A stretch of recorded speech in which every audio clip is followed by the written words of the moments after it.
Greetings and welcome to the first lesson in our class on eschatology here at Reformed Universalist Theological Seminary. It's a joy to begin this journey with you. In today's lesson, we're going to lay a foundation for everything that follows. Eschatology, literally the doctrine of last things, is not history. It's also about the last word, the purpose, the goal, the telos that God has written into creation from the very beginning. In this lecture, we will do three things. First, we'll define what eschatology is and why it matters. Second, we'll outline the hermeneutical framework, the theological guardrails, if you will, that will provide us with a foundation to properly evaluate the various interpretive approaches to eschatology that we will unpack in this course. And third, we'll identify the four millennial views that are prevalent in the church today.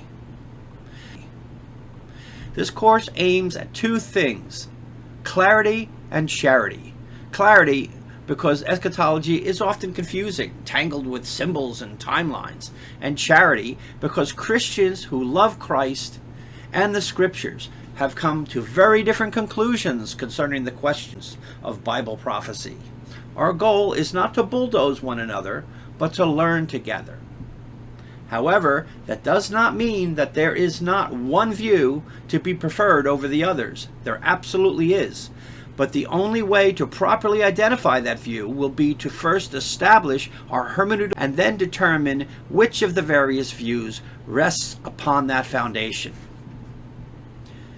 The semester will move in four stages. First, we'll orient ourselves by establishing a firm foundation of hermeneutical principles. Second, we'll use those principles to explore the various interpretive approaches to the eschatological material. And third, we'll identify how those interpretive approaches influence the major millennial views. And finally, we'll see how eschatology impacts our interpretation of the rest of theology, including personal eschatology, a subject intimately connected with soteriology, ethics, missions, and evangelism. So now, what is eschatology? Eschatology is often defined as the doctrine of last things, but if we hear only last in the sense, we miss the depth. Eschatology is also about the goal of history. The New Testament tells us that the last days began with Christ's first coming. In Hebrews chapter 1 verse 2 we read, "In these last days God has spoken to us by his Son." The kingdom was inaugurated in his first advent and will be consummated at his return. That means eschatology is not a speculative appendix. It is the horizon to all Christian doctrines. Eschatology is not merely about the future. It is the Christian story. As someone once said, history is his story. But why should we care about eschatology? Well, there are four reasons. First, it anchors hope. Christian hope is not just wishful thinking or misplaced optimism or denial. It is rooted in the risen Christ.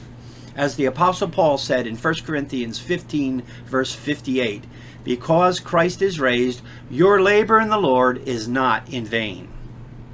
Second, it disciplines interpretation. Eschatology forces us to read the whole Bible together, the prophets with the Gospels, Daniel with Revelation, Romans 8 with Isaiah chapter 65. And third, it integrates doctrine. Our view of God, Christ, and salvation all converge in eschatology. If Christ is the first fruits, then resurrection is not just imagery, but the destiny of creation. And fourth, it can impact our behavior, our ethics. We live today in light of tomorrow. The way we view the future will affect the way we live in the present. Now, eschatology often tempts people into bold and reckless claims. Setting dates regarding the return of the Lord has all too often led to embarrassing disappointments and given a black eye to the church's reputation. That is why we so desperately need theological guardrails. That is why we must begin with hermeneutics. Turn to the major interpretive approaches, let's lay down 4 basic principles for reading prophecy. First, we must exercise genre sensitivity. Prophecy and apocalyptic are highly symbolic. Daniel 7 speaks of beasts rising from the sea, representing kingdoms. Revelation 12 describes a dragon sweeping stars from heaven. These are visions, not newspaper reports. If we read them woodenly, we misinterpret the author's intent. Secondly, typology. God works in recurring patterns that point toward Christ. Hosea chapter 11 verse 1 clearly refers to the nation of Israel when we read, "Out of Egypt I called my son." But in Matthew chapter 2 verse 15, it is applied to Jesus, the true son. The temple points forward body and ultimately to the presence of God with his people in the New Jerusalem. Typology shows us how prophecy can have layers of meaning fulfilled in Christ. Third, there's audience relevance. Prophecy has meaning for its first hearers. This is one of the foundational principles of the grammatical historical methodology of Protestant hermeneutics. Jesus said in Matthew chapter 24 verse 34, "This generation will not pass away until all these things take place." Well, whatever we make of all these things, we cannot ignore that he was addressing his Revelation chapter 1 verse 3 likewise promises blessings because the time is near. Eschatology is not only about us, it first spoke to them. And fourth, canonical reading. No prophecy stands alone. Later revelation reframes earlier prophecies. Isaiah foresaw new heavens and a new earth.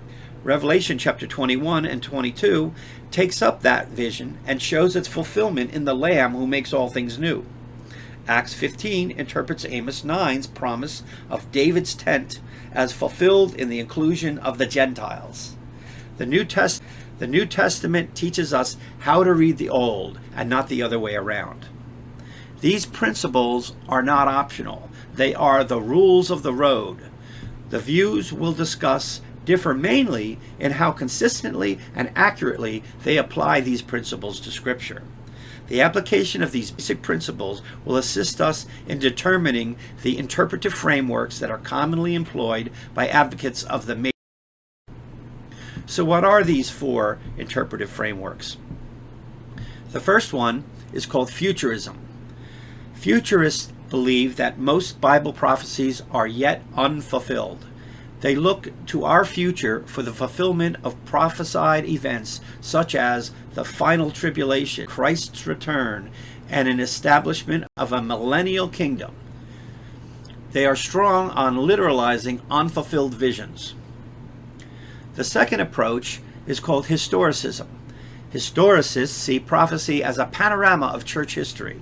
They place a strong emphasis on chronology. The third approach is called Idealism. Idealists believe that biblical prophecies depict timeless truths about the conflict between Christ and evil. As you might imagine, this implies a strong dependence on typology. And lastly, there are the Preterists. Preterism is the approach that claims that most, if not all, prophecies were already fulfilled in the past, in the first century, especially by AD 70.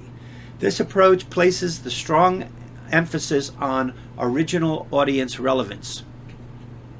As we shall see, the approach Bible interpreters take will greatly influence which of the 4 millennial views he adopts. After we examine these approaches, we will investigate the 4 millennial views in detail. But briefly stated, the 4 millennial views are historic premillennialism, the view that Christ will return and establish a literal 1,000-year reign here on earth sometime in our future. Dispensational premillennialism, which makes a sharp distinction between Israel and the church and looks for a future reestablishment of Israel as a continuation and completion of the Old Testament promises made to Abraham concerning that nation. Then there's amillennialism, the belief that the millennium symbolizes Christ's present reign, which began at the resurrection and will continue until the return of Christ. And finally, postmillennialism, which views the millennium in the same way as amillennialists do, with one difference. They insist that the gospel will triumph in history, ushering in a golden age here on earth before Christ's return. There is no one-to-one correspondence between the interpretive approaches and these four millennial views, but certain approaches will preclude certain millennial views. For example, historic and dispensational premillennialism are both closely tied to Futurism, while amillennialism and postmillennialism have drawn on all of the four approaches at one time or another. This will become clear as we delve into these subjects in subsequent lectures. Now today we have set the table. We have seen why eschatology matters, reviewed basic hermeneutical principles, and sketched the interpretive approaches and millennial views. In our next lecture, we will examine these hermeneutical principles in greater detail. Remember this as we begin. Eschatology is not fear management, it is love's horizon. Because Christ is risen and reigning, the future is already pressing into the present. And most important, we don't study eschatology to win arguments, but to bring encouragement and greater understanding of God's message to the world, and especially to his covenant people.